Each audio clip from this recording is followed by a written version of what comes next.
Isekai is a genre that keeps on giving every single season, even though no one's really asking for it, except for me because I am what you would call a slop enjoyer. So every single season, I do this thing called wasting my time where I watch any and every isekai thrown in my general direction, so I can keep the genre relevant long enough till I get a No Game No Life season 2. But at the same time, I am tired. I think I've seen more women in isekai than I have in real life at this point. But that's totally fine because every now and then there comes an isekai that totally fucks with the expectations that I have for the genre and just totally blows my mind. Just take this season as an example. It is filled to the brim with a stacked lineup of isekais. And as a seasoned isekai enjoyer, it truly brings a tear down my right thigh. I've already seen everything there is to an isekai at this point. A grown man inside a pig's body, a grown man inside a slime's body. But the anime I am most excited for this season is an anime about a grown man inside a little girl's body. Whoa, pause. Phrasing, brother.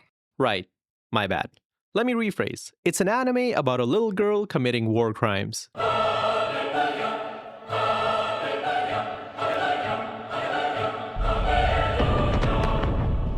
Youjo Senki is an isekai that came out in 2017, and you can kind of tell because the English name of this anime is Saga of Tanya the Evil, and not reincarnated in another world as a cute anime girl but I became a demon lord instead. Unlike your typical isekai where a random dude is sacrificed to the almighty Truck-kun before he eventually reincarnates as the most OP motherfucker in existence, Youjo Senki goes down a completely different direction by having the protagonist sacrificed to Train-kun instead. But right before he is about to get railed,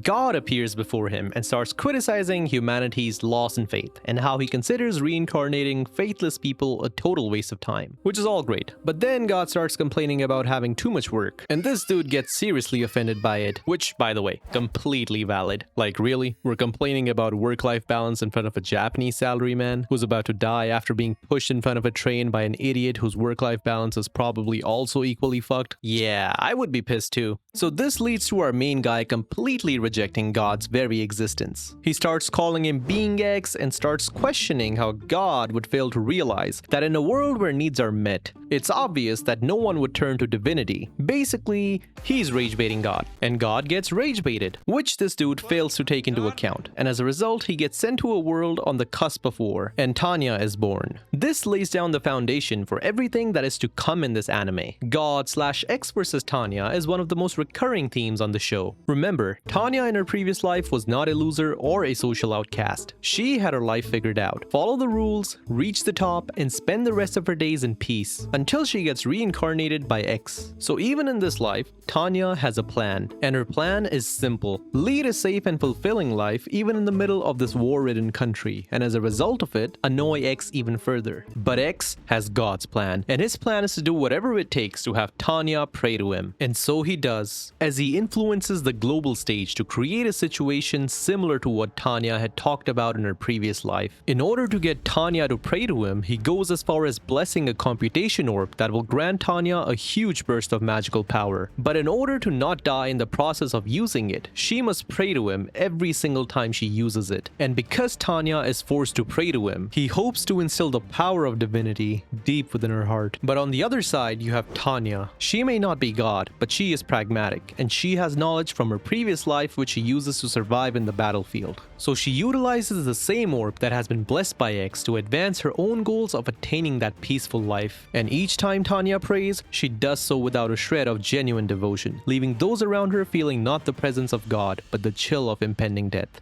This is peak pettiness. This is two individuals who are trying their absolute best to get the other person to submit without directly confronting each other. This is basically the plot of Love and War, except neither of them are in love with each other, but both of them are in the middle of a fucking war. A world war. Sure, you could argue that X is pettier because he's so hyper-focused on getting one person to adopt his faith that he sure doesn't mind getting all these other people killed in the process. Plus, why would you even spend so much time trying to get one person to convert? No one would ever do that in real life. One sec.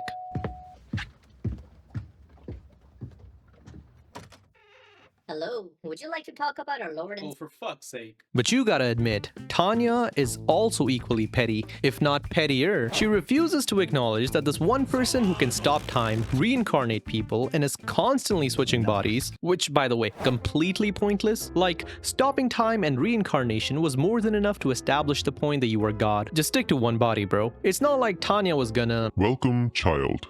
I have chosen you to be reincarnated into a new world. You are not God. Brother, I have literally stopped time, and I'm about to reincarnate you into a brand new world. You are not God. Well, what about now? Oh my god! But I digress. As I was saying, Tanya also refuses to acknowledge that this being is literally the closest thing to God, but instead keeps calling him Being X. You can't deny the existence of God if God himself shows up and is making wine out of water. It's like being a flat earther, but you have genuine proof that the earth is round. Well, actually, that's CGI. Oh, for fuck's sake. As someone who's used to consuming more generic isekai where the MC is reborn, he gets OP as fuck, he gets all the bitches, and then don't know what happens because no one's gone that far. What makes this specific isekai stand out in comparison is how at times it feels less like watching an isekai and more like watching an alternate version of our own Earth. The nations are clear parallels to real countries, with Tanya belonging to the Empire, a nation heavily based on Imperial Germany. Wait. Hold on. So the anime is named Tanya the Evil, and she's fighting for Germany, and it's a world war.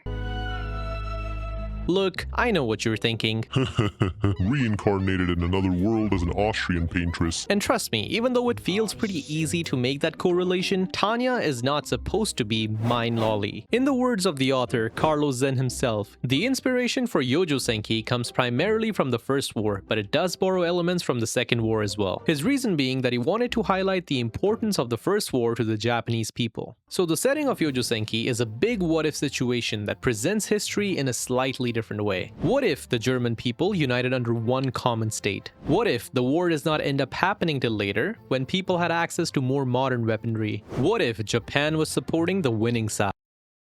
Which brings me back to the point of why this anime feels less like an isekai. So even though you got flying mages that are obviously based on the fantasy side of things, they do fill the same niche as fighter jets or artillery observers, just like our own wars. They're not stupidly broken to the point that one single mage will annihilate a full country, but put together a group of them and you do not have any sort of aerial defense, then you better hope that God has plans on reincarnating you into a new world. Which is why every nation comes up with their own set of strategies and countermeasures that can be deployed against their enemies, some of which draw inspiration from real-life strategies like the Blitzkrieg. And with all the political scheming and the secret alliances, the story at times goes down the strange path of following our own history. You are constantly left wondering, who is the bad guy? Is it the nations who are constantly attacking the Empire? Or is it X who has orchestrated the whole damn thing? Hell, is it me for wanting to see Tanya absolutely destroy anyone that gets in her way? Because, I won't lie, there's something strangely entertaining about watching every single grown-ass man be scared shitless of this one little girl. Everyone calls her the devil of Rhine. Everyone is scared of getting on her bad side. And yet, all Tanya wants is to lead a comfortable and peaceful life away from the front lines. But instead, what repeatedly ends up happening is that because of X, she gets pulled into all these different situations, where she constantly stands out as this demonic little entity that cannot be tamed, regardless of what you throw at her. Every single nation is keeping tabs on her. Every single nation is waiting to take her and the Empire down. But Tanya won't go down without a fight. Because, good God, I won't lie, she is a complete and utter monster